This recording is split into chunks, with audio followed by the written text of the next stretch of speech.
நான் சமூக சேவை உத்தியோகத்தர், மாவட்ட இணைப்பாளர், மாவட்ட செயலகம், திருகோணமலை. தற்போதைய சூழலில் இந்த போதைப்பொருள் தடுப்பு திட்டம் தொடர்பான வேலை திட்டத்துக்கு அமைவாக மாணவர்கள், இளைஞர்கள், முதியோர்கள் இன்று இந்த போதைப்பொருளுக்குள் உள்வாங்கப்பட்டு மிகவும் ஒரு சீரழிவு நிலைமைக்கு உள்ளாகி கொண்டு போகிறார்.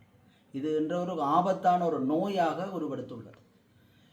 இதனால் உடல், மனம், சமூகம், குடும்பம் பல்வேறுபட்ட எல்லாற்றுக்குள்ளும் சீரழிந்து, குறிப்பாக மாணவர்களும் இளைஞர்களும் கல்வி பொருளாதாரத்தை இழந்து ஒரு நிற்கதியான ஒரு நிலைக்கு மாற்றமடைந்து கொண்டு வருகின்ற ஒரு சூழல் இப்பொழுது காணப்பட்டு வருகிறது.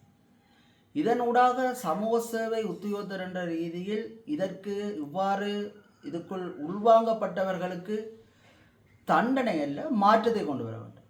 ஒரு மாற்றத்தை கொண்டு வந்து அவர்களை சாதாரண ஒரு வாழ்க்கை நிலைமைக்கு அவர்களை மாற்ற வேண்டும். மாற்றினால்தான் இதிலிருந்து முற்றாக விடுபடும். அந்த வகையில் அவர்களுக்கு தகுந்த ஆலோசனை வழங்குவது, புனர்வாழ்வு திட்டங்களை வழங்குவது மற்றும் வேலை வாய்ப்புகளை வழங்குவது, போதைப்பொருள் தடுப்பு நிலையங்களுக்கு அவர்களை மாற்றுவது, இதனூடாக அவர்களுடைய சாதாரண வாழ்க்கைக்கு மாற்றி நாங்கள் இதிலிருந்து வெற்றி பெறலாம்.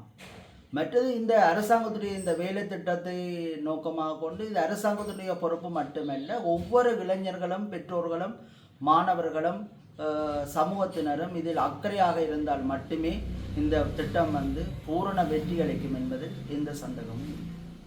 இதன் அடிப்படையில் மாணவர்களும் பெற்றோர்களும் மிகுந்த இதில் விழிப்புணர்வை ஏற்படுத்தி இதிலிருந்து முற்றாக போதைப்பொருள் அற்ற ஒரு நாட்டை மிக விரைவில் உருவாக்குவோம் என்று கூறி விடைபெறுகிறேன். வணக்கம்.